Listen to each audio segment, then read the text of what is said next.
Dear students, welcome all. ഇന്ന് നമുക്ക് അടുത്ത യൂണിറ്റ് ആയിട്ടുള്ള motion in A straight line എന്ന ചാപ്റ്ററാണ് നമ്മൾ ആരംഭിക്കുന്നത്.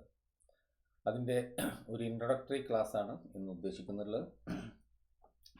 കഴിഞ്ഞ ചാപ്റ്റർ പോലെയല്ല. കഴിഞ്ഞ ചാപ്റ്റർ യൂണിറ്റ്സ് ആൻഡ് മെഷർമെൻറ്റ്സ് എന്നുള്ളത് കുറച്ചൊരു ജനറൽ ആയിട്ടുള്ളൊരു ചാപ്റ്ററാണ്. ഞാൻ പറഞ്ഞിട്ടുണ്ടായിരുന്നതിൻ്റെ സ്റ്റാർട്ടിങ്ങിൽ തന്നെ യഥാർത്ഥത്തിൽ ആ ചാപ്റ്റർ ആ ഒരു ചാപ്റ്ററിൽ മാത്രം ഒതുങ്ങി നിൽക്കുന്നതല്ല. പ്ലസ് ടുവിലെ അവസാനത്തെ ചാപ്റ്റർ വരെയുള്ള കാര്യങ്ങളിലെ ഡയമെൻഷനൊക്കെ എങ്ങനെ കണ്ടെത്താം, യൂണിറ്റുകൾ എന്തൊക്കെയാണ് അപ്ലൈ ചെയ്യേണ്ടത് എന്ന് തുടങ്ങിയിട്ടുള്ള ഒരുപാട് കാര്യങ്ങൾ, ബേസിക് ആയിട്ടുള്ള റൗണ്ടിങ് ഓഫ്, സിഗ്നിഫിക്കൻറ്റ് ഫിഗേഴ്സ് തുടങ്ങി എറേഴ്സ് കാൽക്കുലേഷന്, അങ്ങനെ കുറേ ഫണ്ടമെൻ്റൽ ആയിട്ടുള്ള കുറേ കാര്യങ്ങളാണ് നമ്മളിവിടെ പഠിച്ചിട്ടുള്ളത്. ഈ കുറച്ചും കൂടെ നമ്മൾ ഫിസിക്സിലേക്ക് ഇറങ്ങി ചെല്ലുകയാണ് ഈ ചാപ്റ്ററിൽ. Motion in A straight line നമുക്ക് നോക്കൂ. ഫിസിക്സിൻ്റെ വളരെ പ്രധാനപ്പെട്ട ഒരു ബ്രാഞ്ചാണ് ആക്ച്വലി മെക്കാനിക്സ്. ആ ബ്രാഞ്ചിൻ്റെ പേര് മെക്കാനിക്സ് എന്നാണ്. മെക്കാനിക്സ്. ഫിസിക്സിന് ഇഷ്ടം പോലെ ബ്രാഞ്ചസ് ഉണ്ട്, നിങ്ങൾക്കറിയാം അല്ലേ? ഫിസിക്സിൻ്റെ ബ്രാഞ്ചുകൾ ഏതൊക്കെ ബ്രാഞ്ചസാണ് ഫിസിക്സിനുള്ളത്? നിങ്ങൾക്കറിയാവുന്ന ബ്രാഞ്ചസ് ഏതൊക്കെയാണ്? Nuclear physics, astrophysics, optics, thermodynamics, അങ്ങനെ തുടങ്ങിയിട്ട് ഇഷ്ടം പോലെ ബ്രാഞ്ചുകൾ. നമ്മൾ സ്റ്റാർട്ടിങ്ങിൽ പറഞ്ഞിട്ടുണ്ടായിരുന്നത് കുറച്ച് ബ്രാഞ്ചസൊക്കെ. ഇഷ്ടം പോലെ ബ്രാഞ്ചസ് ഉണ്ട്. അതിലൊരു പ്രധാനപ്പെട്ട ഒരു ബ്രാഞ്ചാണ് മെക്കാനിക്സ്. ഈ മെക്കാനിക്സ് എന്ന ബ്രാഞ്ചിനെ നമുക്ക് നോക്കൂ മൂന്നായിട്ട് ക്ലാസിഫൈ ചെയ്യാം. അതിൽ ഒന്നാണ് സ്റ്റാറ്റിക്സ്. സ്റ്റാറ്റിക്സിൻ്റെ പ്രത്യേകത, statics is the branch of mechanics that deals with study of objects at റസ്റ്റിലുള്ള ഒബ്ജക്ട്സിനെ കുറിച്ചാണ് ഏത് ബ്രാഞ്ചിൽ ഡിസ്കസ് ചെയ്യുന്നത്? സ്റ്റാറ്റിക്സിൽ ഡിസ്കസ് ചെയ്യുന്നത്. അത് മെക്കാനിക്സിൻ്റെ ബ്രാഞ്ചാണ്, പക്ഷേ ആ ബ്രാഞ്ചിൽ നമ്മൾ ഡിസ്കസ് ചെയ്യുന്നത് ഒബ്ജക്ട്സ് അറ്റ് റസ്റ്റ് ആണ്, റസ്റ്റിലുള്ള ഒബ്ജക്റ്റാണ്. മനസ്സിലായോ? രണ്ടാമത്തെ ഒരു ബ്രാഞ്ചാണ് നോക്കൂ, കൈനമാറ്റിക്സ്. സെക്കൻഡ് ബ്രാഞ്ചാണ് കൈനമാറ്റിക്സ്. മൂവിങ് ഒബ്ജക്ട്സിനെ കുറിച്ചാണ് ഡിസ്കസ് ചെയ്യുക. മൂവിങ് ഒബ്ജക്ട്സ്, അതായത് study of objects in motion. Moving objects, പക്ഷെ ഒരു കണ്ടീഷൻ ഉണ്ട്. അവിടെ എന്താണോ മൂവ് ചെയ്യാനുള്ള കാരണം, ഒരു ഒബ്ജക്റ്റും വെറുതെ മൂവ് ചെയ്യില്ലല്ലോ. മൂവ് ചെയ്യണമെങ്കിൽ ഒരു റീസൺ ഉണ്ടാവും, അതിൻ്റെ ബാക്കിൽ ഫോഴ്സ് കാര്യങ്ങളൊക്കെ അല്ലേ. അതിനെക്കുറിച്ച് ഇവിടെ ഡിസ്കസ് ചെയ്യില്ല, കൈനമാറ്റിക്സിൽ ഡിസ്കസ് ചെയ്യില്ല. അപ്പോൾ മൂവിങ് ഒബ്ജക്ട്സിനെ കുറിച്ചാണ് ഡിസ്കസ് ചെയ്യുന്നത്, പക്ഷേ without considering the cause of motion. കോസിനെ കുറിച്ച് ഡിസ്കഷൻ ഇല്ല. തേർഡ് ബ്രാഞ്ചാണ് നോക്കൂ, ഡൈനാമിക്സ് നോക്കുക. അഗെയിൻ മൂവിങ് ഒബ്ജക്റ്റ് ആണ്. മൂവിങ് ഒബ്ജക്റ്റിനെ കുറിച്ചാണ് ഡൈനാമിക്സിൽ നമ്മൾ ഡിസ്കസ് ചെയ്യുക. പക്ഷേ ഇവിടെ എന്ത് ഡിസ്കസ് ചെയ്യും? Cause of motion with cause of motion. ഇവിടെ കോസിനെ കുറിച്ചും കൂടെ നമ്മൾ ഡിസ്കസ് ചെയ്യും, കോസിനെ കുറിച്ച്. യെസ്. അപ്പോൾ നോക്കൂ, മെക്കാനിക്സ് അപ്പോൾ ശരിക്കും എന്താ? Mechanics state of A body. അതാണ് മെക്കാനിക്സിൻ്റെ പ്രത്യേകത. മീൻസ് അവിടെ ഡിസ്കസ് ചെയ്യുന്നത്. ഒന്നുകൂടെ, mechanics is the branch of physics that deals with the state of A body. State എന്ന് പറഞ്ഞാൽ സോളിഡ്, ലിക്വിഡ്, ഗ്യാസ് എന്നുള്ള ആ സ്റ്റേറ്റ് അല്ല. മോഷൻ, റെസ്റ്റ് എന്നുള്ള ചലനാവസ്ഥ അല്ലെങ്കിൽ നിശ്ചലാവസ്ഥ. മനസ്സിലായോ? ചലനാവസ്ഥ അല്ലെങ്കിൽ നിശ്ചലാവസ്ഥ, അതിനെക്കുറിച്ച്. അപ്പോൾ ഒന്നുകൂടെ പറയാം, mechanics is the branch of physics that deals with the state of A body. ആ സ്റ്റേറ്റ് എന്ന് പറഞ്ഞാൽ റെസ്റ്റിലുള്ളത് അല്ലെങ്കിൽ മോഷനിലുള്ളത്. അതിനെയാണ് നമ്മൾ മൂന്നായിട്ട് ക്ലാസിഫൈ ചെയ്ത്. ഒന്ന് സ്റ്റാറ്റിക്സ് ആണ്. Statics deals with objects at റെസ്റ്റിലുള്ള ഒബ്ജക്റ്റിനെ കുറിച്ചാണ് സ്റ്റാറ്റിക്സ് ഡിസ്കസ് ചെയ്യുന്നത്. കൈനമാറ്റിക്സിൽ എന്ന ബ്രാഞ്ചിൽ നമ്മൾ ഡിസ്കസ് ചെയ്യുന്നത് it is the study of moving objects but without considering the cause of motion. Dynamics is the branch of mechanics that deals with the moving objects but with considering the cause of motion. മോഷൻ്റെ കാരണത്തെക്കുറിച്ച് അടക്കം നമ്മൾ ഡൈനാമിക്സിൽ discuss ചെയ്യും എന്നർത്ഥം. മനസ്സിലായോ? Okay, ഞാൻ ഒന്നുകൂടെ അത് sum up ചെയ്യാം. നോക്കൂ, mechanics is the branch of physics that deals with the study of state of rest or state of motion of objects. Okay, അതാണ് ആര്? മെക്കാനിക്സ്. നമുക്ക് മൂന്നായിട്ട് ക്ലാസിഫൈ ചെയ്യാം. Statics, it is the study of objects at rest ആണ്. Kinematics, it is the study of moving objects without going into the cause of motion. Dynamics, it is the study of moving objects but with considering the cause of motion. യഥാർത്ഥത്തിൽ നമ്മൾ ചാപ്റ്ററിൻ്റെ പേരെന്താണ്? Motion in a straight line എന്നാണ്. അടുത്ത ചാപ്റ്ററിൻ്റെ പേരെന്താ പറയുക, motion in a plain. ഈ 2 ചാപ്റ്ററിനെ കൂടെ പലപ്പോഴായിട്ട് നമ്മൾ കൈനമാറ്റിക്സ് എന്ന് വിളിക്കാറുണ്ട്. യഥാർത്ഥത്തിൽ ഡിസ്കസ് ചെയ്യുന്നത് നമ്മൾ മോഷൻ ഇൻ എ സ്ട്രെയിറ്റ് ലൈനിൻ്റെയും മോഷൻ ഇൻ എ പ്ലെയിനിൻ്റെയും കൈനമാറ്റിക്സ് ആണ് ഈ 2 ചാപ്റ്ററിൽ ഡിസ്കസ് ചെയ്യുന്നത്. ഇനി അതിൻ്റെ ഡൈനാമിക്സ് ആണ് അടുത്ത ചാപ്റ്ററിൽ ഡിസ്കസ് ചെയ്യുന്നത്, അതിന് ശേഷം വരുന്ന ചാപ്റ്റർ. ആ ചാപ്റ്ററിൻ്റെ പേരാണ് laws of motion. Laws of motion കണ്ടാ. അപ്പോൾ ലോസ് ഓഫ് മോഷനിലൊക്കെ എന്താ കാര്യമായിട്ടുള്ളത്, ഫോഴ്സിനെ കുറിച്ചൊക്കെയാണ് ഇവിടെ ഡിസ്കസ് ചെയ്യുന്നത്. അപ്പോൾ മൂവ് ചെയ്യാനുള്ള കാരണത്തെക്കുറിച്ച്. അപ്പോൾ ഈ ചാപ്റ്ററും ഇതിൻ്റെ അടുത്ത ചാപ്റ്ററും ഏത് ചാപ്റ്ററിലും നമ്മൾ എന്താ ഡിസ്കസ് ചെയ്യുന്നത്, കൈനമാറ്റിക്സ്. എന്നാൽ അതിനുശേഷം വരുന്ന ലോസ് ഓഫ് മോഷനിൽ നമ്മൾ എന്താ ഡിസ്കസ് ചെയ്യുക, ഡൈനാമിക്സ്. അതിനുശേഷം വരുന്ന ചാപ്റ്ററുകളും ഒക്കെ ഡൈനാമിക്സിൻ്റെ ചാപ്റ്ററുകൾ. ഒരു 3 ചാപ്റ്റേഴ്സിൽ നമ്മൾ ആ ഡൈനാമിക്സ് ആണ് കാര്യമായിട്ട് നമ്മൾ ഡിസ്കസ് ചെയ്യുന്നത്. ഓക്കെ, ഇനി നോക്കൂ, ചില ടേംസുകൾ നിങ്ങൾക്ക് വളരെ സുപരിചിതമായ ടേംസാണ് അതൊക്കെ, എനിക്കറിയാത്. എങ്കിലും ഒരു സ്റ്റാർട്ടിങ് എന്നുള്ള നിലയ്ക്ക് നമ്മൾ അതിനെക്കുറിച്ചൊന്നും പറയാതെ പോകുന്നത് ശരിയല്ല എന്നതുകൊണ്ടാണ് ഞാൻ ഇനി അത്തരം ടേംസാണ് സംസാരിക്കുന്നത്. അതിന് മുമ്പ് ഞാനൊരു കാര്യം കൂടെ ചോദിക്കുകയാണ്. ഈ ചാപ്റ്റർ വളരെ ഇൻട്രസ്റ്റിംഗ് ആയിട്ടുള്ള ചാപ്റ്ററാണ്. നിങ്ങൾക്ക് ഫിസിക്സ് ശരിക്കും കാണാൻ കഴിയും ഈ ചാപ്റ്ററിൽ. നല്ല ക്വസ്റ്റ്യൻസ് ചെയ്യാനുണ്ട്. നന്നായി ഗ്രാഫിൻ്റെ പറ്റി ഒരുപാട് കാര്യങ്ങൾ പഠിക്കാണ്ട്, ഒരുപാട് കാര്യങ്ങൾ, ഡെറിവേഷൻസുകളൊക്കെ ഉള്ള ചാപ്റ്ററാണ്. മാത്രമല്ല മോഷനെക്കുറിച്ച് എന്ത് രസകരമാണ് മോഷൻ അല്ലേ. മോഷനെക്കുറിച്ച് നിങ്ങളൊന്ന് ചിന്തിച്ച് നോക്കി, എന്തൊരു രസകരമായ കാര്യങ്ങളാണ് മോഷനിൽ നടക്കുന്നത്. അപ്പോൾ എർത്ത് നോക്കൂ, ഇറ്റ്സ് ഓൺ ആക്സിസിൽ ഹൈ സ്പീഡിൽ കറങ്ങിക്കൊണ്ടിരിക്കുന്നുണ്ട് എന്നുള്ളത് നിങ്ങൾക്കറിയില്ലേ. എർത്ത് ഇറ്റ്സ് ഓൺ ആക്സിസിൽ ഹൈ സ്പീഡിൽ കറങ്ങിക്കൊണ്ടിരിക്കുന്നുണ്ട്.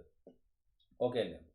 എന്നാൽ നമ്മൾ നോക്കൂ, എർത്തിൻ്റെ സർഫസിൽ നിന്ന്, നമ്മളെവിടെയുള്ളത് എർത്തിൻ്റെ സർഫസിലാണ് അല്ലേ, എർത്തിൻ്റെ ഉള്ളിലല്ലല്ലോ, നമ്മൾ എർത്തിൻ്റെ സർഫസിലാണ്. നമ്മൾ നോക്കൂ, നമ്മൾ വീട്ടിൽ നിന്ന് ഒരു ഹൈ ജമ്പ് നടത്തി കഴിഞ്ഞാൽ നമ്മൾ എവിടെ താഴേക്ക് വന്ന് വീഴുക, അവിടെ തന്നെയാണോ?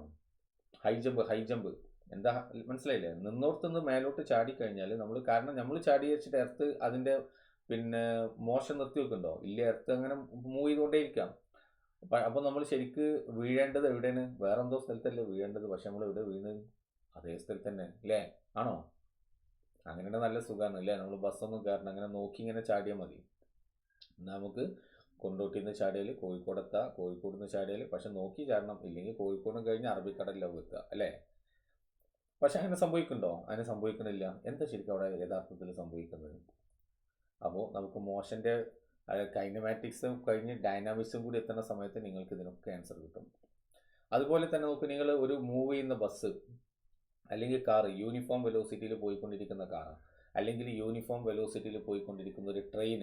ആ ട്രെയിനിൻ്റെ ഉള്ളിൽ നിന്ന് നിങ്ങളുടെ കയ്യിൽ ഒരു ബോളുണ്ട്, അല്ലെങ്കിൽ ഒരു ആപ്പിളുണ്ട്. ആ ആപ്പിൾ നോക്കും നേരെ ട്രെയിനിന് നിങ്ങൾ മുകളിലേക്ക് എറിഞ്ഞ്, എന്നിട്ട് നിങ്ങൾ കൈ ഇങ്ങനെ വെച്ച് കൊടുത്തു കഴിഞ്ഞാൽ എവിടേക്ക് ആപ്പിൾ വീഴുക? നിങ്ങളുടെ കയ്യിലേക്കാണോ, അതോ ട്രെയിൻ അങ്ങോട്ട് പോവുകയാണെങ്കിൽ നിങ്ങളുടെ ബാക്കിലുള്ള ആളുകളുടെ തലയിലേക്കാണോ ആപ്പിൾ വീഴുക? കാരണം ട്രെയിൻ മൂവ് ചെയ്തുകൊണ്ടേയിരിക്കുകയാണ്, ആപ്പിൾ നിങ്ങളെ കയ്യിലുള്ളത്. പിന്നെ നിങ്ങൾ എറിഞ്ഞു കഴിഞ്ഞതിന് ശേഷം ട്രെയിന് ആപ്പിൾ എയറിൽ നിൽക്കുന്ന സമയത്ത് ട്രെയിൻ നിർത്തിയിട്ടുണ്ടോ? ഇല്ല. ഇതിനിപ്പോൾ ട്രെയിനിൽ തന്നെ പോകണ്ട, ഇത് നിങ്ങൾ ബസ്സിൽ പോകുന്ന സമയത്ത്, കാറിൽ പോകുന്ന സമയത്തൊക്കെ ഞാൻ ഈ പറഞ്ഞ അറ്റംപ്റ്റ് ചെയ്യാം, യൂണിഫോം വെലോസിറ്റിയിൽ പോകുന്ന സമയത്ത്. അങ്ങനെ തുടങ്ങിയിട്ട് ഒരുപാട് നമുക്ക് ഡെയിലി ലൈഫായിട്ട് ബന്ധപ്പെട്ടിട്ടുള്ള ഒരുപാട് കാര്യങ്ങൾക്ക് സൊല്യൂഷൻസ് നമുക്ക് ഈ മോഷനുമായി ബന്ധപ്പെട്ട് പഠിക്കുന്നത് വഴി നമുക്ക് കിട്ടും. അപ്പം ഞാനിതിൻ്റെ ആൻസേഴ്സ് ഒന്നും നമ്മളിപ്പോൾ സംസാരിക്കുന്നില്ല. ഓൺ ദ വേ നമുക്ക് ആ കാര്യങ്ങളിലേക്കൊക്കെ എത്തും. ഈ ചാപ്റ്ററിന് മാത്രമല്ല, വരാനിരിക്കുന്ന ചാപ്റ്ററുകളിൽ നിന്നുകൂടെയാണ് നമുക്കത് കിട്ടുക. കാരണം അതുകൊണ്ടാണ് മെക്കാനിക്സിലാണ് നമ്മൾ ആ കാര്യങ്ങളൊക്കെ നമ്മൾ പഠിക്കുന്നത്. നിങ്ങളുടേതായ കമൻസുകളൊക്കെ നിങ്ങൾക്ക് രേഖപ്പെടുത്താവുന്നതുമാണ്. ഓക്കെ, നോക്കൂ, നെക്സ്റ്റ് പോയിന്റ് ഒബ്ജക്റ്റ്. പോയിന്റ് ഒബ്ജക്റ്റിലേക്ക് പോകുന്നതിന് മുമ്പ് ജസ്റ്റ് ഇക്കാര്യങ്ങൾ കൂടി ഒന്ന് ശ്രദ്ധിക്കുക. നിങ്ങൾക്ക് അറിയുന്നത് തന്നെയാണ് എന്താണ് മോഷൻ എന്ന് പറഞ്ഞാൽ. ഒരു ബോഡി മോഷനിലാന്ന് പറയില്ല എപ്പോഴാണ്? അതിൻ്റെ ചുറ്റുപാടിനെ അപേക്ഷിച്ച് അതിൻ്റെ പൊസിഷനിൽ മാറ്റം വരുമ്പോൾ അല്ലേ. An object is said to be in motion when its position changes with respect to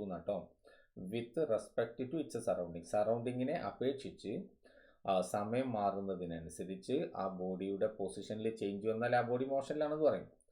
ready? Okay, next നോക്ക്, റെക്റ്റിലീനിയർ മോഷൻ. റെക്റ്റിലീനിയർ ലൈൻ അല്ലേ. ലീനിയർ എന്നുള്ള വാക്ക് എവിടെ നിന്നുണ്ടായത്? ലൈനിൽ നിന്ന്. ലൈൻ, ലീനിയർ എന്ന് പറഞ്ഞാൽ എലോങ് എ ലൈൻ, റെക്റ്റിലീനിയർ എന്ന് പറഞ്ഞാൽ along a straight line. Motion of objects along a straight line, അതിനാണ് നമ്മൾ വിളിക്കുന്നത് റെക്റ്റിലീനിയർ മോഷൻ. മനസ്സിലായല്ലോ? റെക്റ്റിലീനിയർ മോഷൻ എന്ന് പറഞ്ഞാൽ motion of objects along a straight line. ഇനി റെസ്റ്റ് എന്ന് എപ്പോഴാണ് പറയാം? ചുറ്റുപാടിനെ അപേക്ഷിച്ച് ഒരു ബോഡിൻ്റെ പൊസിഷനിൽ മാറ്റം വരാതിരിക്കുമ്പോൾ. An object is said to be at rest when its position does not change with respect to time. Does not change with with respect to its surrounding by the passage of time. മനസ്സിലായോ? Okay, yes. ഇനി നോക്കുക, അപ്പോൾ ആ കാര്യമൊക്കെ നിങ്ങൾക്ക് നന്നായിട്ട് അറിയാം. ഇനി പോയിന്റ് ഒബ്ജക്റ്റ് എന്ന് പറഞ്ഞാൽ എന്താ? ഒരു ഒബ്ജക്റ്റ് നമ്മൾ പോയിന്റ് ഒബ്ജക്റ്റ് എന്ന് വിളിക്കുന്നത്, ഇപ്പോൾ പേര് കേട്ടാൽ തന്നെ അറിയാം, പോയിന്റ് ഒബ്ജക്റ്റ് പറഞ്ഞാൽ മൈന്യൂട്ടായിട്ടുള്ള ഒബ്ജക്റ്റ് ആണല്ലേ. പക്ഷേ ശരിക്കും ഇത് മൈന്യൂട്ടായിട്ട് ആവണമെന്നില്ല. മറിച്ച് ആ ഒബ്ജക്റ്റ് ട്രാവൽ ചെയ്യുന്ന ഡിസ്റ്റൻസിനെ കമ്പയർ ചെയ്യുമ്പോൾ ഒബ്ജക്റ്റിൻ്റെ സൈസ് ചെറുതായാൽ മതി. നോക്കൂ, any object whose size is negligible compared to the distance moved by it. നോക്കൂ, അതിനാണ് എക്സാമ്പിൾ എടുത്ത് നോക്കൂ. എയർക്രാഫ്റ്റ്, എയറോപ്ലെയിന് ശരിക്കും പോയിന്റ് ചെറിയ സാധനമാണോ? അല്ല, വലിയ സാധനം, ഒരുപാട് ആളുകൾ കയറി പോണ സാധനമാണ്, വലിയ സാധനമാണ്. പക്ഷേ കാലിക്കറ്റിൽ നിന്നും ചെന്നൈയിലേക്ക് പറന്നുകൊണ്ടിരിക്കുക. അപ്പോൾ ഇത് കാലിക്കറ്റും ഇത് ചെന്നൈയും ആണെന്ന്, സപ്പോസ് ചെന്നൈയും ആണെന്ന് വിചാരിക്കുന്നു, ഇത് ചെന്നൈ. അത് നമ്മൾ രണ്ടും ഇങ്ങനെ കാലിക്കറ്റും ചെന്നൈയും ഇങ്ങനെ കണ്ടുകൊണ്ടിരിക്കുകയാണെങ്കിൽ അതിനിടയിൽ പറക്കുന്ന ഒരു വിമാനം എന്ന് പറഞ്ഞാൽ നോക്കൂ, ഒരു പോയിന്റ് പോലും ഇടാണ്ടാവും. അത് ഉണ്ടോ? ഇത് കാലിക്കറ്റ്, ഇത് ചെന്നൈ, അതിൻ്റെ ഇടയിൽ പറന്നുകൊണ്ടിരിക്കുന്ന ഒരു ഫ്ലൈറ്റ് നോക്കുക, ഒരു പോയിന്റ്, ഈ പോയിന്റ് പോലും ഇടാനില്ല. മനസ്സിലായോ? അപ്പോൾ എയറോപ്ലെയിൻ ആക്ച്വലി എന്താണ്, അത്ര ചെറുതൊന്നുമല്ല. പക്ഷേ അത് ട്രാവൽ ചെയ്യുന്ന ഡിസ്റ്റൻസിനെ കമ്പയർ ചെയ്യുമ്പോൾ ആ ഒബ്ജക്റ്റ് എന്താണ്, അത് പോയിന്റ് ഒബ്ജക്റ്റ് ആണ്. ഒരു ബോൾ കൈ പിടിച്ചു കൊടുക്കുന്നുണ്ട്, ഞാൻ പറയുന്നത് നിങ്ങളോട് അത് പോയിന്റ് ഒബ്ജക്റ്റ് ആണ് പറഞ്ഞാൽ അത് പോയിന്റ് ഒബ്ജക്റ്റ് അല്ല. നേരെ മറിച്ച് 6ലേക്ക് പറന്നുകൊണ്ടിരിക്കുന്ന, ക്രിക്കറ്റ് മാച്ച് നടക്കുമ്പോൾ 6ലേക്ക് പോയിക്കൊണ്ടിരിക്കുന്ന ബോളിനെ നോക്കിയിട്ട് നമുക്ക് എന്ത് പറയാം, പോയിന്റ് ഒബ്ജക്റ്റ് ആയിട്ട് പറയാം. കാരണം അത് പോകുന്ന ഡിസ്റ്റൻസിനെ കമ്പയർ ചെയ്യുമ്പോൾ അതിൻ്റെ സൈസ് എന്താണ്, നെഗ്ലിജിബിൾ ആണ്. മനസ്സിലായല്ലോ പോയിന്റ് ഒബ്ജക്റ്റ് എന്താണുള്ളത്? അപ്പോൾ ഒരു ഒബ്ജക്റ്റ് ട്രാവൽ ചെയ്യുന്ന ഡിസ്റ്റൻസിനെ കമ്പയർ ചെയ്യുമ്പോൾ അതിൻ്റെ സൈസ് നെഗ്ലിജിബിൾ ആണെങ്കിൽ നിങ്ങൾക്ക് അതിനെ പോയിന്റ് ഒബ്ജക്റ്റ് എന്ന് വിളിക്കാം. ക്ലിയർ? ഓക്കെ. ഇനി നമുക്ക് ഏറ്റവും പ്രധാനപ്പെട്ട ഒരു കാര്യമാണ് ഇനി നമ്മൾ സംസാരിക്കാൻ പോകുന്നത്. അബ്സല്യൂട്ട് റെസ്റ്റ് അല്ലെങ്കിൽ അബ്സല്യൂട്ട് മോഷൻ എന്ന് പറഞ്ഞിട്ടൊരു സംഭവം ഇല്ല എന്ന് പറഞ്ഞത്. അതായത് ഒരു ഒബ്ജക്റ്റ് പൂർണ്ണമായി റെസ്റ്റിലാണ് അല്ലെങ്കിൽ പൂർണ്ണമായി മോഷനിലാണെന്ന് നമുക്ക് പറയാൻ കഴിയില്ല. Motion and rest are relative terms. Relative terms എന്ന് പറഞ്ഞാൽ മോഷനും റെസ്റ്റും തമ്മിൽ എന്തോ ബന്ധമുണ്ടെന്നല്ല ഈ പറഞ്ഞതിൻ്റെ അർത്ഥം. അവർ തമ്മിൽ റിലേഷൻ ഉണ്ടെന്നല്ല. റിലേറ്റീവ് എന്ന് പറഞ്ഞാൽ ആപേക്ഷികമാണ്. എന്ന് വെച്ചാൽ whenever you say an object is in motion, you need to specify with respect to what the object is in motion. ഒരു ഒബ്ജക്റ്റ് മോഷനിലാണ് അല്ലെങ്കിൽ ചലനത്തിലാണ് എന്ന് നിങ്ങൾ പറയുമ്പോൾ നിങ്ങളവിടെ ശരിക്ക് അവിടെ സ്പെസിഫൈ ചെയ്ത് പറയേണ്ടതുണ്ട്. എന്തിനെ അപേക്ഷിച്ചാണ് ആ ഒബ്ജക്റ്റ് മോഷനിലാണ് എന്ന് പറയുന്നത്. നമ്മൾ മലയാളത്തിൽ ഒരു വസ്തു എന്ന് പറയുന്നതിന് പകരമാണ് നമ്മൾ ഇംഗ്ലീഷിൽ എന്തൊക്കെ ഉപയോഗിക്കുക, ഒബ്ജക്റ്റ്, പിന്നെ ബോഡി, പാർട്ടിക്കിൾ. ഈ 3 ടേം നമ്മൾ അതിന് വേണ്ടി ഉപയോഗിക്കുന്ന സാധനം. അതിൽ പാർട്ടിക്കിൾ എന്നുള്ള ടേം പലപ്പോഴും നമ്മൾ ഉപയോഗിക്കില്ല. നമ്മൾ കൺസിഡർ ചെയ്യുന്ന വസ്തുവിൻ്റെ വലിപ്പം വളരെ ചെറുതാകുന്ന സമയത്താണ് നമ്മൾ പാർട്ടിക്കിൾ എന്നുള്ളത് യൂസ് ചെയ്യുക കേട്ടോ. ഓക്കെ, മലയാളം മീഡിയത്തിൽ വന്നുള്ള കുട്ടികളും ഒരുപാട് പേരുണ്ട് എന്നുള്ള നിലക്കാണ് ഞാൻ ഇങ്ങനെ സംസാരിക്കുന്നത്. Both motion and rest are relative term എന്ന് പറഞ്ഞാൽ അത് ആപേക്ഷികമാണ്. അതായത് whenever you say an object is at rest, you have to specify with respect to what the object is at rest. അത് പറയാത്തോടത്തോളം നിങ്ങൾ ആ മോഷനെ കുറിച്ച് പറയുന്നത് എന്തല്ല, കംപ്ലീറ്റ് അല്ല. നിങ്ങൾ നോക്കുക, എൻ്റെ അടുത്തോടെ ശ്രദ്ധിക്കും. ഞാനൊരു ഒബ്ജക്റ്റിനെ നോക്കിയിട്ട് പറയണ ആ ഒബ്ജക്റ്റ് ഹൈ സ്പീഡിൽ മൂവ് ചെയ്യുന്നുണ്ടല്ലോ എന്ന് ഞാൻ പറയാം. പക്ഷെ അതേ ഒബ്ജക്റ്റിനെ അതേ സമയത്ത് നിങ്ങൾ നോക്കിയിട്ട് ആ ഒബ്ജക്റ്റ് റെസ്റ്റിലാണ് എന്ന് പറയുന്ന ഒരു സാഹചര്യം ഉണ്ടാവുമോ? അങ്ങനെ ഉണ്ടാവുമോ? ഇപ്പം ഞാനൊരു ഒബ്ജക്റ്റിനെ നോക്കിയിട്ട് പറയണ ആ ഒബ്ജക്റ്റ് റെസ്റ്റിലാണ്, അല്ലെങ്കിൽ ഹൈ സ്പീഡിൽ മൂവ് ചെയ്യാണ്. നിങ്ങൾ അതേ ഒബ്ജക്റ്റിനെ നോക്കിയിട്ട് പറയാണ് അല്ലല്ല അത് റെസ്റ്റിലാണെന്ന് പറയാം. അങ്ങനത്തെ ഒരു സിറ്റുവേഷൻ ഉണ്ടാവുമോ? തീർച്ചയായിട്ടും ഉണ്ട്. അതുകൊണ്ടാണ് ഈ പറഞ്ഞത്. നോക്കൂ, ഫോർ എക്സാമ്പിൾ, നിങ്ങളിതൊരു ബസ്സിൽ യാത്ര ചെയ്യണം. സപ്പോസ് നിങ്ങളുടെ ഫ്രണ്ടിൽ ഇവിടെ ഒരാളുണ്ട്, ബസ് ഹൈ സ്പീഡിൽ ഇങ്ങോട്ട് മൂവ് ചെയ്തുകൊണ്ടിരിക്കുന്നു വിത്ത് വെലോസിറ്റി വി. ഇവിടെ ഒരുപാട് പേരിയ്ക്കുന്നുണ്ട്, ഒരുപാട് പേരുണ്ട് ഇവിടെ. ഓക്കെ, ഇത് നിങ്ങളാണ് എന്ന് കരുതും. നിങ്ങൾ ഇയാളെക്കുറിച്ചാണ് സംസാരിക്കുന്നത്. ഇയാളെക്കുറിച്ച്. ഈ ബസ് യൂണിഫോം വെലോസിറ്റിയിൽ ഹൈ സ്പീഡിലാണ് പോയിക്കൊണ്ടിരിക്കുന്നത്, അത് മുന്നോട്ട് പോയിക്കൊണ്ടിരിക്കുകയാണ്. ക്ലിയർ? അപ്പോൾ ഇയാളെ നോക്കിയിട്ട്, പിന്നെ നിങ്ങളെ മുമ്പത്തെ സീറ്റിലാണ് ഇയാൾ ഇരിക്കുന്നത്. അപ്പോൾ നിങ്ങൾ ഇയാളെ ആദ്യം നോക്കി, ഇയാളെ നോക്കിയപ്പോൾ ഇയാളെ സറൗണ്ടിങ് ഒക്കെ നിങ്ങൾ സെറ്റ് ചെയ്തു. അപ്പോൾ ഇയാളെ ഇവിടെ ഒരു തൂണുണ്ട്, അങ്ങനെ കാര്യങ്ങളൊക്കെ നോക്കി. അപ്പോൾ നിങ്ങൾ നോക്കുന്ന സമയത്ത് ഇയാൾ നിങ്ങളുടെ മുമ്പിൽ ഇത്ര സർട്ടൻ ഡിസ്റ്റൻസ് അകലെ നിങ്ങളുടെ മുമ്പിലുണ്ട്. കുറച്ച് കഴിഞ്ഞ് നിങ്ങൾ വീണ്ടും നോക്കുമ്പോൾ ഇയാൾ അവിടെ തന്നെ ഉണ്ട്, അതേ സ്ഥലത്താണ് ഇരിക്കുന്നത്. അപ്പോൾ നിങ്ങളെ സംബന്ധിച്ചിടത്തോളം ഇയാൾ എന്തിലാണ്, റെസ്റ്റിലാണ്. മനസ്സിലായോ? നേരെ മറിച്ച് ഞാൻ ഉള്ളത് എവിടെ അറിയോ? ഞാൻ ഇവിടെ റോഡ് സൈഡിൽ ഇത് അവിടെ പുറത്തുണ്ട്. ഞാൻ ഇതിനെ നോക്കുന്ന സമയത്ത് ഇയാളെ നോക്കുമ്പോൾ ഞാൻ എന്താ പറയുക, ഈ ബസ് ഹൈ സ്പീഡിലാണ് പോകുന്നത്, അതേ സ്പീഡിൽ ഇയാൾ മൂവ് ചെയ്യുന്ന പോലെയല്ലേ എനിക്ക് അനുഭവപ്പെടുന്നത്. അപ്പോൾ ഒരേ വസ്തുവിനെ നോക്കി ഒരേ സമയത്ത് വ്യത്യസ്ത ആളുകൾക്ക് വ്യത്യസ്ത രൂപത്തിലാണ് ഫീൽ ചെയ്യുന്നത്. അതുകൊണ്ടാണ് പറഞ്ഞത് motion and rest are relative terms, അവ ആപേക്ഷികമാണ്. എന്ന് വെച്ചാൽ എപ്പോഴാണോ നിങ്ങളൊരു ബോഡി മോഷനിൽ എന്ന് പറയുന്നത്, അപ്പോൾ നിങ്ങൾ എന്ത് പറയണം, എന്തിനെ അപേക്ഷിച്ചാണ് ആ ബോഡി മോഷനിൽ അല്ലെങ്കിൽ റെസ്റ്റിൽ എന്ന് നിങ്ങൾ പറയാത്തോടത്തോളം കാലം നിങ്ങൾ പറയുന്ന എക്സ്പ്ലനേഷൻ എന്തല്ല, കംപ്ലീറ്റ് അല്ല. മനസ്സിലായോ? നോക്കൂ, relative to passenger sitting inside the bus, other passengers are at rest അല്ലേ. ഇവിടെയൊക്കെ ഇരിക്കുന്ന മറ്റു ഒരാളെ സംബന്ധിച്ചിടത്തോളം മറ്റുള്ളവരൊക്കെ റെസ്റ്റിലാണ്. But relative to ground or any building they are in a state of motion. പുറത്തുള്ള വല്ല ബിൽഡിങ്ങിനെ അപേക്ഷിച്ച് അല്ലെങ്കിൽ ഇവിടുത്തെ ഗ്രൗണ്ട് റോഡിനെ അപേക്ഷിച്ച് ഈ ആളുകളൊക്കെ എന്താ ഹൈ സ്പീഡിൽ മൂവ് ചെയ്യണം. Thus it is needed to specify a reference point while describing motion of rest. അതുകൊണ്ട് തന്നെ നമ്മളൊരു ബോഡി മോഷനിലാണ് റെസ്റ്റിലാണെന്ന് എപ്പോഴൊക്കെ പറയുന്നുണ്ടോ അവിടെയൊക്കെ നമ്മൾ എന്ത് സംസാരിക്കണം, എന്തിനെ അപേക്ഷിച്ചത് മോഷനിലാണ്, എന്തിനെ അപേക്ഷിച്ചത് റെസ്റ്റിലാണ് എന്ന് നമ്മൾ പറയൽ നിർബന്ധമാണ്. മനസ്സിലായോ? അവിടെയാണ് നമ്മൾ പുതിയൊരു കൺസെപ്റ്റ് കൊണ്ടുവരുന്നത്. ഞാൻ ഉദാഹരണത്തിന് ഒരു കാര്യം കൂടെ പറയാം. അപ്പോൾ നോക്കൂ, ഒരു ബസ്സിൻ്റെ ഉള്ളിൽ അതിൻ്റെ പൈസ കളക്ട് ചെയ്യുന്ന നമ്മളെ കണ്ടക്ടർ ഇല്ലേ, ആ പൈസ കളക്ട് ചെയ്യുന്ന കണ്ടക്ടർ അവിടെ അങ്ങനെ മൂവ് ചെയ്യുമ്പോൾ നമുക്ക് ഏറ്റവും പറയാനുള്ള സൗകര്യം എന്താ, conductor is in motion with respect to the bus എന്ന് പറയാം. അതായത് കണ്ടക്ടറുടെ ഒരു ഇമ്മീഡിയറ്റ് സറൗണ്ടിങ് ആണ് ബസ്. അപ്പോൾ ബസ്സിൻ്റെ ഉള്ളിൽ കണ്ടക്ടർ മൂവ് ചെയ്യുമ്പോൾ the conductor is in motion with respect to the bus എന്ന് പറയാം. നിങ്ങൾ കാറിൻ്റെ ഉള്ളിൽ ഒരു ഫ്ലൈ പറന്നുകൊണ്ടിരിക്കുകയാണ്. അപ്പോൾ നിങ്ങൾക്ക് പറയാം the fly is in motion with respect to the car. കാരണം ആ കാറിൻ്റെ ഫ്ലൈയിൻ്റെ ഇമ്മീഡിയറ്റ് സറൗണ്ടിങ്ങിനാണ് നമ്മൾ അതിൻ്റെ ഒരു റെഫറൻസ് പോയിന്റ് ആക്കി എടുക്കുക. ഇങ്ങനെ മോഷൻ എക്സ്പ്ലെയിൻ ചെയ്യുമ്പോൾ ആ മോഷൻ ഉൾക്കൊള്ളുന്ന അതിൻ്റെ ഇമ്മീഡിയറ്റ് ലോക്കൽ സറൗണ്ടിങ്, അതിനെയാണ് നമ്മൾ ഫ്രെയിം ഓഫ് റെഫറൻസ് എന്ന് നമ്മൾ വിളിക്കുന്നത്. That is frame of reference.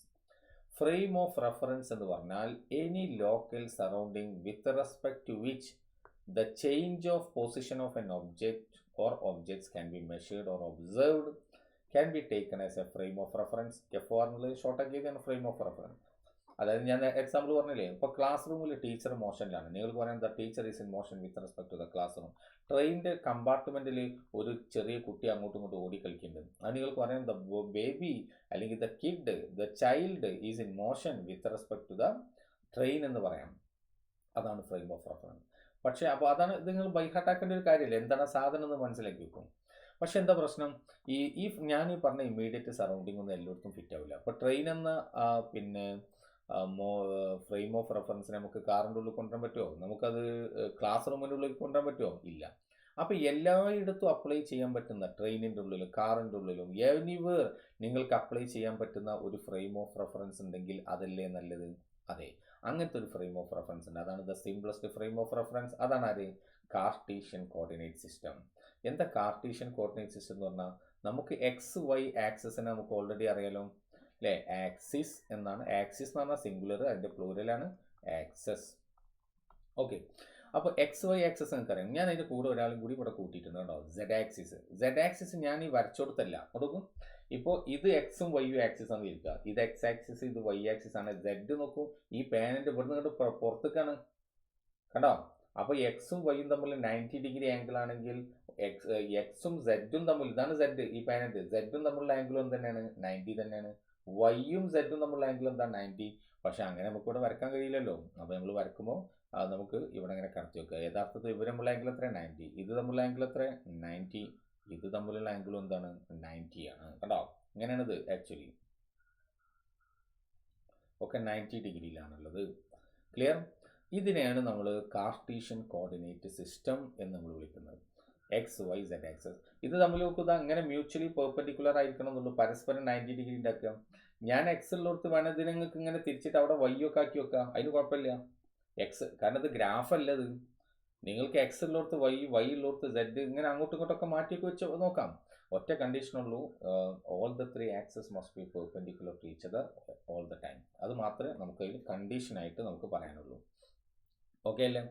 ഇതിനെ ബേസ് ചെയ്തിട്ട് നമുക്ക് നോക്കൂ, മോഷനെ നമുക്ക് 3ആയിട്ട് ക്ലാസിഫൈ ചെയ്യാം. അതായത് 1 dimensional motion, 2 dimensional motion, 3 dimensional motion. നോക്കാം നമുക്ക്. ആക്ച്വലി നമ്മുടെ ചാപ്റ്ററിൻ്റെ പേര് മോഷൻ്റെ സ്ട്രൈറ്റ് ലൈനാണ്. ഞാൻ പറഞ്ഞല്ലോ, ഇത് നമ്മൾ ഇൻട്രൊഡക്ഷനാണ് ക്ലാസ് എടുക്കുന്നത്. ഓക്കെ, ടൈപ്സ് ഓഫ് മോഷൻ നോക്കും. മോഷൻ ഇൻ 1 ഡയമെൻഷൻ, അതിനാണ് നമ്മൾ 1D, ക്യാപിറ്റൽ ഡി മോഷൻ എന്ന് വിളിക്കുന്നത് കേട്ടോ. 1D motion, motion in 1 dimension, 1D motion. എന്താ 1D മോഷൻ എന്ന് പറഞ്ഞാൽ? Simple straight line motion is called 1 dimensional motion. In 1D motion the body moves along a straight line. പക്ഷെ അത് മാത്രം പോരാ. എന്താ കാരണം? എവിടെ ആര് മൂവ് ചെയ്യുന്നുണ്ടെന്ന് പറഞ്ഞാലും ഇനി നമ്മൾ ഈ കാർട്ടീഷ്യൻ കോർഡിനേറ്റ് സിസ്റ്റമായിട്ടാണ് പോവുക. അപ്പോൾ നമുക്ക് ഇവിടെ ഇത് ഞാൻ പറഞ്ഞിടത്ത് മാത്രം കോൺസെൻട്രേറ്റ് ചെയ്യുക. ഇവിടെ എയിലായിരുന്നു ഒരു ഒബ്ജക്റ്റ് ഉണ്ടായിരുന്നത്. അത് എയിൽ നിന്ന് എങ്ങോട്ട് പോയി? ബിയിലേക്ക് ട്രാവൽ ചെയ്തു. ഇതാണ് സംഭവിച്ചത് ഇവിടെ കേട്ടോ. അപ്പോൾ ഈ മോഷൻ എക്സ്പ്ലെയിൻ ചെയ്യാൻ വേണ്ടിയിട്ട് ഞാൻ കാർട്ടീഷ്യൻ കോർഡിനേറ്റ് സിസ്റ്റമായിട്ട് വന്നു. എന്നിട്ട് ഞാനിങ്ങനെ നോക്കൂ, ഈ എ ബി എന്ന ഈ ലൈനിൽ എൻ്റെ കോർഡിനേറ്റ് ആക്സിസിൽ ഏതെങ്കിലും ഒരു ആക്സിസ്, കാരണം എൻ്റെ അടുത്ത് 3 ടൂളാണ് കാർട്ടീഷ്യൻ കോർഡിനേറ്റ് സിസ്റ്റം. ഒന്ന് എക്സ് ആക്സിസ്, പിന്നെ വൈ, പിന്നെ സെഡ്. ആദ്യം തന്നെ ഞാൻ എൻ്റെ എല്ലാം കൂടി എടുക്കില്ല. ഒരു ആക്സിസ് മാത്രം മതിയാവുന്ന സന്ദർഭത്തിൽ അത് എടുക്കുള്ളൂ. അത് മതിയാകാത്തപ്പോഴാണ് അടുത്ത ആക്സിസ് എടുക്കുക. അതും മതിയാവാത്തപ്പോഴാണ് അടുത്ത ആക്സിസ് എടുക്കുക. ഇവിടെ ഞാൻ നോക്കൂ, എക്സ് ആക്സിസിനെ മെല്ലെ ഇതിലൂടെ വെച്ച് കൊടുത്ത് നോക്കി. അപ്പോൾ കംപ്ലീറ്റ് എയും ബിയും ഒക്കെ ആ മോഷൻ കംപ്ലീറ്റ് ഒരേ ആക്സിസിൽ ഒതുങ്ങി നിൽക്കുന്നുണ്ട്. എന്നിട്ട് നോക്കൂ, ഇവിടെ എക്സിൻ്റെ ഇവിടെ എനിക്ക് വൈയും സെഡും ശരിക്കും ആവശ്യമില്ല. അതുകൊണ്ടാണ് ഞാൻ ഡോട്ടർ ലൈൻ എടുത്തിട്ട്. കാരണം എന്താ വെച്ചാൽ ഇവിടെ കാർട്ടീഷ്യൻ കോർഡിനേറ്റ് ആക്സിസ് തന്നെയാണ് സിസ്റ്റം തന്നെയാണ് വെച്ചതെന്ന് മനസ്സിലാവാൻ വേണ്ടിയിട്ടാണ് വൈയും സെഡും കാണിച്ചത്. യഥാർത്ഥത്തിൽ ഇത് എനിക്ക് ആവശ്യമില്ല. എന്നിട്ട് ഞാൻ ഏതെങ്കിലും ഒരു പോയിന്റിന് ഒറിജിനാക്കി എടുക്കുക. വേണമെങ്കിൽ ഈ ഒറിജിന് നിങ്ങൾക്ക് എയിൽ തന്നെ കൊണ്ടുപോയേക്കാം, കുഴപ്പമില്ല. അങ്ങനെ ഒറിജിനിൽ നിന്ന് x1 ഡിസ്റ്റൻസ് അകലെയാണ് എ ഉള്ളത്. ആദ്യ പാർട്ടിക്കിൾ ഒബ്ജക്റ്റ് ഇവിടെ ആയിരുന്നു. പിന്നെ അവിടുന്ന് ബിയിലേക്ക് എത്തി. അത് ഒറിജിനിൽ നിന്ന് h2 ഡിസ്റ്റൻസ് അകലെയാണ്. കണ്ടോ? അപ്പോൾ ഞാൻ പറഞ്ഞു വരുന്നത്, എൻ്റെ അഡ്രസ്സ് എന്താണെന്ന് ചോദിച്ചാൽ, എ എന്ന് പറഞ്ഞ പൊസിഷൻ്റെ അഡ്രസ്സ് എന്താ? അവിടുത്തെ X coordinate x1, Y coordinate 0, Z coordinate 0. ബീൻ്റെ അഡ്രസ്സ് എന്താ? X coordinate x2, Y coordinate 0, Z coordinate 0. എന്ന് വെച്ചാൽ ഏത് കോർഡിനേറ്റിൽ മാത്രം അവിടെ ചേഞ്ച് വന്നത്? എക്സ് കോർഡിനേറ്റിൽ മാത്രം. 3 കോർഡിനേറ്റ്സ് ഉള്ളതിൽ ഒരു കോർഡിനേറ്റിൽ മാത്രം ചേഞ്ച് വന്നിട്ടുള്ളെങ്കിൽ അതിനെ നിങ്ങൾ വിളിക്കുന്ന പേരാണ് 1D motion. Thus in 1D only 1 of the 3 coordinates changes. 3 കോർഡിനേറ്റുകളിൽ ഒരു കോർഡിനേറ്റ് മാത്രമേ ചേഞ്ച് ചെയ്യുള്ളൂ. അതാണ് 1D. അതുകൊണ്ടാണ് 1D മോഷൻ എന്ന് വിളിക്കുന്നത്. ഇനി ഇവിടെ എക്സ് എൻ ആവണം നിർബന്ധമുണ്ടോ? നിങ്ങൾക്ക് വേണ്ടത് ഇങ്ങനെ തിരിച്ചിട്ട് വൈനെ വേണമെങ്കിൽ ഇവിടെ ആക്കി നിർത്തുക. അപ്പോൾ നമ്മൾ ഇവിടെ y1 y2 എന്ന് എഴുതുക. അപ്പോൾ ഇവിടെ എന്താ എഴുതുക? 0 y1 0. ഇവിടെ 0 y2 0. അപ്പോഴും ഒരു കോർഡിനേറ്റ് ചേഞ്ച് ചെയ്യുന്നുള്ളൂ. അപ്പോൾ സ്ട്രെയിറ്റ് ലൈനിലുള്ള ഏത് മോഷനും ഇത് സംശയം തന്നെ റിപ്പീറ്റ് ചെയ്ത് കേൾക്കുക, അല്ലാതെ ഇതിൻ്റെ അപ്പുറത്തേക്ക് അത് പറയാനില്ല. അപ്പോൾ ഇൻട്രൊഡക്ഷനിൽ a ball dropped from certain height അല്ലേ? ഒരു ബോൾ ഇവിടുന്ന് ഡ്രോപ്പ് ചെയ്ത് കഴിഞ്ഞാൽ നേരെ സ്ട്രെയിറ്റ് ആയിട്ടാണ് പോകുക അല്ലേ? അപ്പോൾ സ്ട്രെയിറ്റ് ലൈനിൽ പോകുന്ന ഏതിനും നിങ്ങൾക്ക് എന്ത് വിളിക്കാം? 1D മോഷൻ എന്ന് വിളിക്കാം. സ്ട്രെയിറ്റ് ലൈനിൽ മാത്രം ഒരു കാർ പോകുന്നതിന് 1D മോഷൻ എന്ന് പറയാം. അപ്പോൾ സ്ട്രെയിറ്റ് ലൈനിലുള്ള മോഷനൊക്കെ നിങ്ങൾക്ക് 1D മോഷൻ, 1 ഡയമെൻഷണൽ മോഷൻ എന്ന് വിളിക്കാം. ആക്ച്വലി നമ്മൾ ചാപ്റ്ററിൻ്റെ പേരെന്താ? മോഷൻ്റെ സ്ട്രെയിറ്റ് ലൈൻ. അപ്പോൾ ഇതിൻ്റെ വേറെ പേരെന്താ? 1 ഡയമെൻഷണൽ മോഷൻ എന്നാണ്. അപ്പോൾ ഈ ചാപ്റ്റർ കംപ്ലീറ്റ് 1 ഡയമെൻഷണൽ മോഷൻ. അപ്പോൾ ഇനി ഇൻട്രൊഡക്ഷൻ കഴിഞ്ഞാൽ പിന്നെ നമ്മൾ ഡിസ്കഷൻ കംപ്ലീറ്റ് എന്തിലായിരിക്കും? 1 ഡയമെൻഷണൽ മോഷനിൽ മാത്രമായിരിക്കും. മനസ്സിലായോ? ഇപ്പോൾ 2Dയും 3D ഒക്കെ ഞാൻ ജസ്റ്റ് ഇൻട്രൊഡ്യൂസ് ചെയ്യാൻ വേണ്ടിയിട്ട് പറയണം. നോക്കൂ, അടുത്ത് നോക്കൂ, 2 ഡയമെൻഷണൽ മോഷൻ 2D. എന്താ 2Dൻ്റെ പ്രത്യേകത? In 2D objects are free to move along any direction in a plane. ഒരു പ്ലെയിനിൽ എങ്ങോട്ട് മൂവ് ചെയ്യാതാ. ഇതൊരു പ്ലെയിൻ ആണെങ്കിൽ ഇപ്പം ഈ സ്ക്രീൻ മൊത്തം ഒരു പ്ലെയിൻ, ഇവിടെ എങ്ങനെ മൂവ് ചെയ്താലും അതൊക്കെ എന്താ? ഇതൊക്കെ 2D മോഷനാണ്. കാരണം ഈ മോഷനൊക്കെ എക്സ്പ്ലെയിൻ ചെയ്യാൻ നോക്കൂ, എനിക്കൊരു സ്ട്രെയിറ്റ് ലൈനിൽ മാത്രം കഴിയുമോ? ഇപ്പം ഞാൻ ഈ വരച്ചത് നോക്കൂ, ഇതല്ല, ഒരു ബോഡി ഇങ്ങനെയൊക്കെ മൂവ് ചെയ്തുണ്ടാവും. ഇത് എക്സ്പ്ലെയിൻ ചെയ്യാൻ എനിക്ക് പിന്നെ എന്തിൽ കഴിയില്ല? ഒരു ആക്സിസ് മാത്രം നിൽക്കുന്നതിൽ ഇല്ല. അപ്പോൾ ഇതിന് എനിക്ക് ചെയ്യാൻ പറ്റുന്ന പരിപാടി എന്താ? ഇങ്ങനെ ഒരു ആക്സിസ് കൊടുക്കുക, ഒരു ആക്സിസ് കണ്ടോ? അപ്പോൾ അതിൻ്റെ ഉള്ളിലാണ് ഇത് ഫുള്ള് കണ്ടോ? ഞാൻ വരച്ചതിൽ ചെരിവും നോക്കണ്ട കേട്ടോ. ഇത് എക്സ് ആക്സിസ്, ഇത് വൈ ആക്സിസ്. അപ്പോൾ ഇതിൽ ഫുള്ളായില്ലേ? അപ്പോൾ ഇതിൽ ഏത് പോയിന്റ് എടുത്ത് നോക്ക്, അവിടെ നിങ്ങൾക്ക് 2 കോർഡിനേറ്റ് കൊണ്ട് അത് പറയാൻ പറ്റും. അപ്പോൾ ഈ കോർഡിനേറ്റ് ആണെങ്കിൽ നോക്കൂ, ഇവിടെ താഴേക്ക് വരയ്ക്കുക, അപ്പോൾ ഇവിടെ x1, ഇതിൻ്റെ ഇവിടെ വരയ്ക്കുക, അപ്പോൾ ഇവിടെ y1. അപ്പോൾ ഇതിൻ്റെ അഡ്രസ്സ് എന്താ? x1, y1. മറ്റേ z എത്ര? 0 ആണ്. ഇനി ഇവിടുത്തെ ഏത് പോയിന്റ് എടുത്തോ അവിടെയൊക്കെ നിങ്ങൾക്ക് അടുത്ത പോയിന്റ് ഇട്ട് x2, y2. മനസ്സിലായോ? അപ്പോൾ ഞാൻ ഒരു എക്സാമ്പിൾ ഇവിടെ കൊടുത്ത് നോക്കൂ. ഇവിടെ നിന്ന് നോക്കൂ, ഒരു ബോഡി ഇതാ ഇങ്ങനെ സ്ട്രെയിറ്റ് ലൈൻ അല്ല. അപ്പോൾ അത് അങ്ങനെ തന്നെ ആവണമെന്നില്ല. അതിനെ പറഞ്ഞാൽ കുറച്ചും കൂടി കോംപ്ലിക്കേറ്റഡ് ആയിട്ട് എങ്ങനെ വരച്ചാലൊന്നും കുഴപ്പമില്ല. അപ്പോൾ ഇനീഷ്യൽ പോയിന്റ്, ഫൈനൽ പോയിന്റ്. ഇവിടുത്തെ അഡ്രസ്സ് എന്താ? x1, y1. ഇവിടെ എന്താ? x2, y2. പിന്നെ ഇവിടെ 0 ഉണ്ട്. അവന് 0 ആയതുകൊണ്ട് എഴുതൽ നിർബന്ധമില്ല. അപ്പോൾ ഇവിടെ സെഡിന് ഇവിടെ പ്രത്യേകിച്ച് റോളൊന്നുമില്ല. ഉണ്ടോ? ആരാ y1? y1 എന്ന് പറഞ്ഞാൽ ഇതാണ് y1. ആരാ y2? ഇതാ ഇവിടുന്ന് ഇങ്ങനെ വരച്ചാൽ ദിസ് ഈസ് ആക്ച്വലി y2. ഇത് y2 ആണ്, ഇത് y1 ആണ്. അപ്പോൾ ഞാൻ ചോദിക്കട്ടെ, ഇവിടെ എത്ര കോർഡിനേറ്റാണ് ചേഞ്ച് ചെയ്ത്? x1, y1, ഇവിടെ x2, y2. 2 കോർഡിനേറ്റും ചേഞ്ച് ചെയ്യുന്നത്. മനസ്സിലായോ? അപ്പോൾ ഇതെന്താ സാധനം? ഇത് 2D മോഷനാണ്. 2D 2 കോർഡിനേറ്റ് ചേഞ്ച് ചെയ്യും. 3 കോർഡിനേറ്റുകളിൽ 2 കോർഡിനേറ്റ് ചെയ്യും. ഒരു പ്ലെയിനിൽ മാത്രം ഒതുങ്ങി നിൽക്കുന്ന ഏത് മോഷനെയും നിങ്ങൾക്ക് എന്ത് വിളിക്കാം? 2D മോഷൻ എന്ന് വിളിക്കാം. അപ്പോൾ നോക്കൂ, carrom coins on A carrom board മുതൽ പുറത്തേക്ക് പോയത് ഇല്ലേ, ആ ബോർഡ് മുതൽ ക്യാരം കോയിൻ അങ്ങോട്ടും ഇങ്ങോട്ടും ഒക്കെ മൂവ് ചെയ്യണം. അതൊക്കെ എന്താണ്, അത് 2D മോഷനാണ്. കാരണം ഒരു കോർഡിനേറ്റ് കൊണ്ട് മാത്രം ചെയ്യാൻ കഴിയില്ല, അതിന് മൊത്തം മോഷൻ എക്സ്പ്ലെയിൻ ചെയ്യാൻ നമുക്ക് 2 കോർഡിനേറ്റ്സ് നിർബന്ധമാണ് ആണല്ലോ. ഒരു പ്ലെയിൻ സർഫസിൽ ഒരു ഉറുമ്പ് ഇങ്ങനെ നടന്ന് നീങ്ങുന്നതൊക്കെ എന്താ, ഉറുമ്പ് ഇങ്ങനെ പോകല്ലേ ഗല പോവുക, അതിന് പോണതൊക്കെ എന്താണ്, and motion of an and on a plane surface, അതൊക്കെ എന്താ 2D മോഷനാണ്. ഒരു ലേക്കിൽ ഒരു ബോട്ട് ട്രാവൽ ചെയ്യുന്നു അല്ലെ, തടാകത്തിൽ ഒരു തോണി അതിൻ്റെ സർഫസിലൂടെ ഇങ്ങനെ ട്രാവൽ ചെയ്യുന്നു, അത് 2D മോഷനായിട്ട് നമുക്ക് അത് പറയാം. നമ്മുടെ അടുത്ത ചാപ്റ്ററിൻ്റെ പേരെന്താ, മോഷൻ ഇൻ എ പ്ലെയിൻ.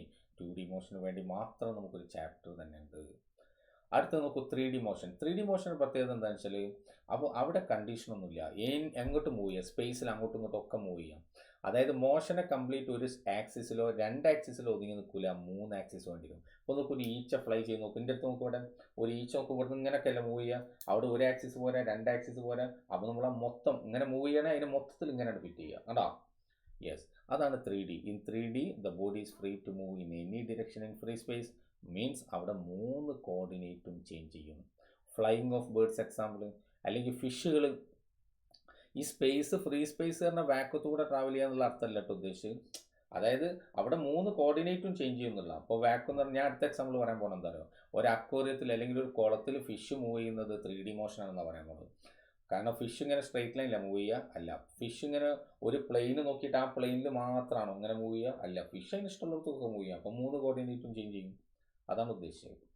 പക്ഷേ ഇത് വരക്കാൻ കഴിയില്ല. കാരണം എന്താ, ഇവിടെ നമ്മൾ ഈ സ്ക്രീൻ എന്താ, സ്ക്രീന് 2D ആണ്. നമ്മൾ വരക്കാൻ പോകുന്നത് എന്താ, 3D. 3D 2Dയിൽ കൊള്ളൂല, അപ്പോൾ നമ്മൾ അടിച്ച് പരത്തി വെച്ചാൽ, അതുകൊണ്ടാണ് ഈ Z ശരിക്കും കട്ടല്ലല്ലോ, പക്ഷെ നമ്മളിവിടെ കരത്തി വെച്ചതാ. അപ്പോൾ ഈ എ കിടക്കുന്നത് നോക്കൂ, എ ഇവിടെയാണ്, പക്ഷേ അതിന് കോർഡിനേറ്റ് ചെയ്ത് നോക്കുക, X1 Y1 Z1. അപ്പോൾ അങ്ങോട്ട് നോക്കിടാം, X1 പറഞ്ഞാൽ ഇവിടെ ഇങ്ങോട്ടുണ്ട്, Z1 അങ്ങോട്ടുണ്ട്. അപ്പോൾ ഇവിടെ ഒന്നും അല്ലല്ലോ, ഇവിടെ ഉള്ളത് എയറിൽ, പക്ഷെ അതങ്ങനെ കാണിക്കാൻ കഴിയില്ല. ഇത് കാണുമ്പോൾ നിങ്ങൾക്ക് 2D ആയിട്ട് തന്നെയാണ് ഫീൽ ചെയ്യാം. പക്ഷേ ഈ കോർഡിനേറ്റ് ഉണ്ടാകുമ്പോൾ മനസ്സിലാക്കണം, ഈ എ കിടക്കുന്നത് XY പ്ലെയിനിലല്ല, ഇവിടുന്ന് കുറച്ചും കൂടി ഇങ്ങോട്ട് ഫ്രണ്ടിലാണ്, ഇങ്ങോട്ട് ഫ്രണ്ടിക്കാണ്. അപ്പോൾ ഈ Z കൂടി ഉണ്ടാവുള്ളൂ. ഓക്കെ, X1 Y1 Z1, ഇവിടെ X2 Y2 Z2, 3 ചേഞ്ച് ചെയ്തിട്ട് 3D. നമുക്ക് പിന്നീട് വളരെ ഡീറ്റെയിൽ ആയിട്ട് സംസാരിക്കാം. ഞാൻ ജസ്റ്റ് ഒരു ഇൻട്രൊഡക്ടറി ആയിട്ട് സംസാരിച്ചിട്ടുള്ള കാര്യമാണ്. ഒരൊറ്റ കാര്യം കൂടെ പറഞ്ഞിട്ട് ഈ ഒരു സെഷന് അവസാനിപ്പിക്കാൻ പോവാണ് കേട്ടോ. ഒരൊറ്റ പോയിന്റ് കൂടെ, അതെന്താ നോക്കൂ, അത് സ്കേലാർ ക്വാണ്ടിറ്റിയും വെക്റ്റർ ക്വാണ്ടിറ്റിയും. സ്കേലാർ ക്വാണ്ടിറ്റി എന്ന് പറഞ്ഞാൽ, ഫിസിക്സിൽ നമ്മൾ ഫണ്ടമെൻ്റൽ ക്വാണ്ടിറ്റീസ്, ഡിറൈവ്ഡ് ക്വാണ്ടിറ്റീസ്, നമ്മൾ ഫിസിക്കൽ ക്വാണ്ടിറ്റീസിനെ ക്ലാസിഫൈ ചെയ്തില്ലേ, അതുപോലെ മറ്റൊരു ക്ലാസിഫിക്കേഷനാണ് സ്കേലാറും വെക്റ്ററും. സ്കേലാർ ക്വാണ്ടിറ്റി എന്ന് പറഞ്ഞാൽ ഡിറക്ഷൻ ഇമ്പോർട്ടൻസ് ഇല്ലാത്ത ക്വാണ്ടിറ്റീസാണ് സ്കേലാർ ക്വാണ്ടിറ്റീസ്. അതിന് മാഗ്നിറ്റ്യൂഡേ ഉള്ളൂ, നോ ഡിറക്ഷൻ.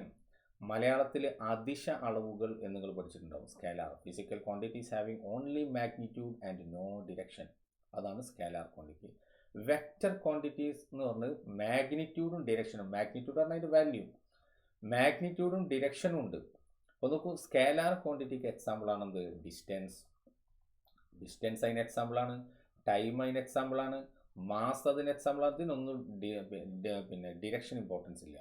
എന്നാൽ വെക്റ്റർ ക്വാണ്ടിറ്റി ആണെന്ത്, വെക്റ്റർ ക്വാണ്ടിറ്റി ഡിസ്പ്ലേസ്മെൻറ്റ്, സ്ഥാനാന്തരം ഉണ്ടോ, ഡിസ്പ്ലേസ്മെൻറ്റ്, ഫോഴ്സ്, ആക്സിലറേഷൻ, ത്വരണം, ഇതൊക്കെ എന്തിന് എക്സാമ്പിളാണ്, വെക്റ്റർ ക്വാണ്ടിറ്റീസ്. അതിന് മാഗ്നിറ്റ്യൂഡുണ്ട്, ഡിറക്ഷനുണ്ട്.